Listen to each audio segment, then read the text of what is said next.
എല്ലാവർക്കും പുതിയൊരു വീഡിയോയിലേക്ക് സ്വാഗതം. അപ്പോൾ ഇന്ന് ഞാൻ ഉണ്ടാക്കാൻ പോകുന്നത് ഒരു അവിയലാണ് കേട്ടോ.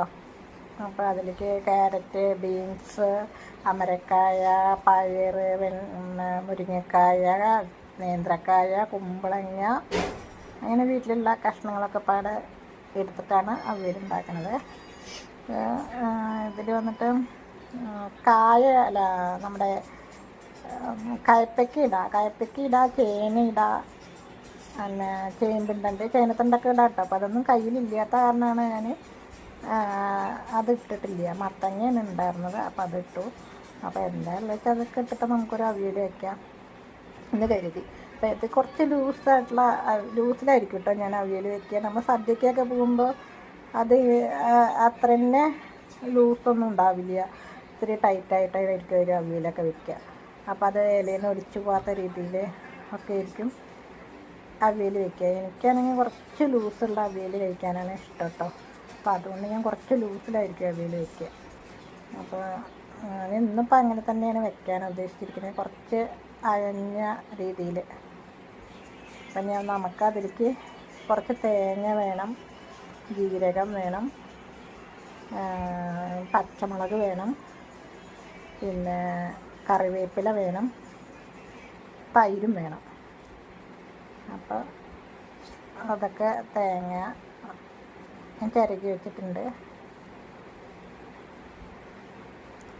മോരുണ്ട്. ഈ മുളക് വന്നിട്ട് പച്ചമുളക് വന്നിട്ട് കുറച്ച് വീട്ടിലുള്ളതാണ്, ബാക്കി കടയിൽ നിന്ന് വാങ്ങിയത്. അവിടെ നിന്ന് ഒരു ചെറിയ ഉണ്ടായിരുന്നു, അപ്പോൾ അത് കുറച്ച് കമ്മിയായിരിക്കും കായ്ക്കൽ. അപ്പോൾ അതിൽ കുറച്ചുള്ള മുളക് ഇട്ടിട്ട് അതും കൂടെ ചേർത്തി.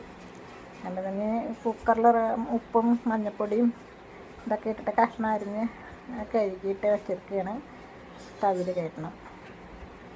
അപ്പോൾ അത് സ്റ്റവിൽ വെച്ച ശേഷം ഞാൻ കുറച്ച് ബീട്രൂട്ട് ഒരു ഉപ്പേരി വയ്ക്കാൻ വേണ്ടി ബീട്രൂട്ടും സവാളയും കൂടെ നന്നായി അരിഞ്ഞ് വെച്ചിട്ടുണ്ട് കഴുകിയിട്ട്. അപ്പോൾ അതുകൊണ്ടൊരു ഉപ്പേരി ഉണ്ടാക്കണം.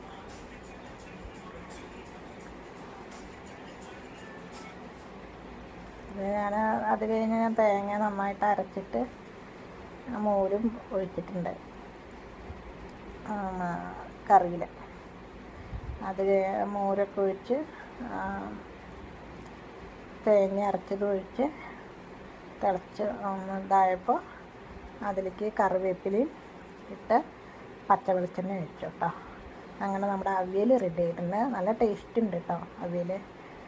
അപ്പോൾ കഷ്ണം വയ്ക്കുമ്പോൾ തന്നെ അതിൽ ഉപ്പിട്ടിട്ട് നമ്മൾ വെച്ചല്ലോ. അപ്പോൾ അതുകൊണ്ട് വേണമെങ്കിൽ നമുക്ക് ഉപ്പ് നോക്കിയിട്ട് കുറച്ചും കൂടി ഇല്ലെങ്കിൽ അപ്പം ചേർക്കാം കേട്ടോ, ഒന്നും കുഴപ്പമില്ല. അപ്പോൾ പച്ച വെളിച്ചെണ്ണയും കറിവേപ്പില ഇടുമ്പോൾ നല്ല മണം കേട്ടോ വരുന്നത്. അതിൻ്റെ നല്ലൊരു മണം വരുന്നുണ്ട്. പിന്നെ അപ്പം അങ്ങനെ നമ്മുടെ അവിയൽ റെഡിയായി. ഉപ്പേരി, ബീട്രൂട്ട് ഉപ്പേരിയും റെഡിയായി.